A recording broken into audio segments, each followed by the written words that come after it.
অনেক চেষ্টা করার পরেও এবং অনেক ধরনের রেসিপি ট্রাই করার পরেও যাদের চিতই পিঠা পারফেক্ট হয় না, আজকের রেসিপিটি তাদের জন্য।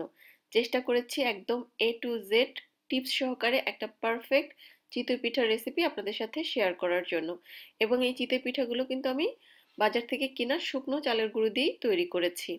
ছোটখাটো কিছু টিপস জাস্ট ফলো করে চিতই পিঠা বানালেই কিন্তু পিঠাগুলো পারফেক্ট হয়। চেষ্টা করেছি ভিডিওর মধ্যে সকল ধরনের টিপসগুলো রাখার জন্য।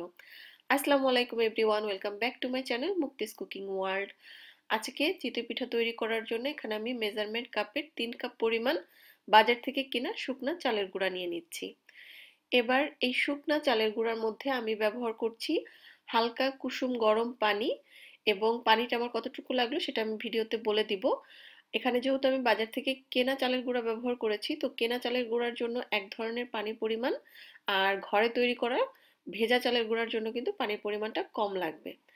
যখন আপনারা ব্যাটারটা রেডি করবেন, প্রথমেই যেটা করবেন হালকা কুসুম গরম পানি দিয়ে এরকম থকথকে একটা গোলার মতো তৈরি করে নিতে হবে। এবার এই গোলাটাকে আমি 15 থেকে 20 মিনিটের জন্য রেস্টে রেখে দিব। আপনাদের হাতে সময় থাকলে আপনারা আরো সময় ধরে রেস্টে রেখে দিতে পারেন, তবে অবশ্যই চালের এই গুঁড়াটাকে ভিজিয়ে রাখতে হবে। 15 মিনিট পরে এভাবে চাইলে হাত দিয়ে চালটাকে আরো 15 মিনিটের মতো মথে নিতে পারেন, তবে সেই ক্ষেত্রে সময়টা একটু বেশি, কষ্টও বেশি। আমার কাছে মনে হয় সব থেকে সহজ সমাধান এই ধরনের একটা হ্যান্ড ব্লেন্ডার অথবা রেগুলার একটা ব্লেন্ডারের মধ্যে চালের এই মিশ্রণটাকে একটুখানি ব্লেন্ড করে নেওয়া। এতে করে দেখবেন মিশ্রণটা অনেকটাই পাতলা হয়ে যাবে এবং আর একটু স্মুথ হয়ে যাবে। এই পুরো ব্যাটারটা রেডি করার জন্য আমার প্রায় মেজারমেন্ট কাপের 3 কাপের মতো পানি লেগেছে, আমার এতটুকু পানি রয়ে গিয়েছে। পানির পরিমাণটা নির্ভর করবে আপনি যে চালের গুঁড়াটা ব্যবহার করছেন সেটার উপরে। মাঝে মধ্যে দেখা যায় 3 কাপ শুকনা চালের গুঁড়ার জন্য 3 কাপ পানি লাগে, আবার মাঝে মধ্যে কিছুটা কম দিলেও হয়।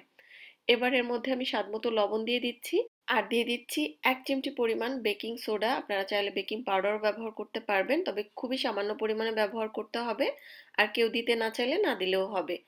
এই হচ্ছে আমার ব্যাটারের কনসিস্টেন্সি। দেখেন এটা কিন্তু একটু পাতলা ধাঁচেরই একটা ব্যাটার, খুব একটা ঘন হবে না, আবার একেবারে পানির মতো পাতলাও হবে না। তো এই পুরো ব্যাটারটা রেডি করার জন্য আসলে আপনাদের কিছুই ফলো করতে হবে না, শুধুমাত্র হালকা কুসুম গরম পানি দিয়ে একটা থকথকে ব্যাটার রেডি করে নেবেন। পরবর্তীতে পুরো মিশ্রণটাকে একটু ব্লেন্ড করে নিয়ে পানিটা অ্যাডজাস্ট করে নেবেন। যদি মনে হয় একটু পানি লাগবে দিতে পারেন, আর যদি মনে হয় যে লাগবে না সেক্ষেত্রে না দিলেও হবে। আপনার পিঠাগুলো কতটুকু পারফেক্ট হবে সেটা পুরোটা নির্ভর করবে আপনার চুলার আঁচ এবং এই শাঁসটা কতটুকু আপনি গরম করে নিয়েছেন।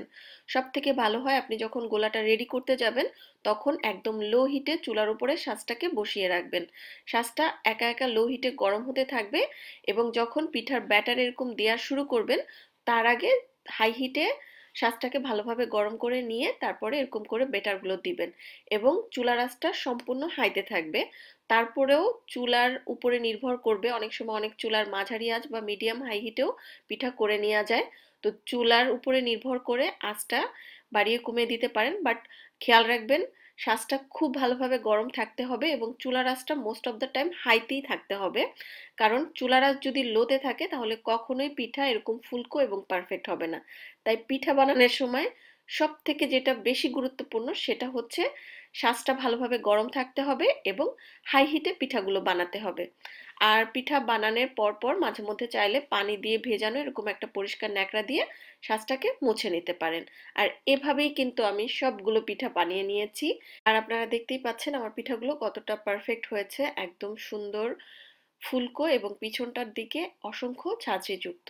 আমি আপনাদেরকে একটা পিঠা ভেঙেও দেখাচ্ছি, ভিতরটা দেখলে হয়তো বুঝতে পারবেন যে পিঠাটা কতটা পারফেক্ট হয়েছে। খুবই সাধারণ কিছু টিপস ফলো করেই কিন্তু পারফেক্ট চিতই পিঠা তৈরি করে নেওয়া যায়। আশা করছি এই ভিডিওটি আপনাদের কাজে লাগবে। যদি ভিডিওটি কাজে আসে অবশ্যই ভিডিওটি শেয়ার করে দিবেন।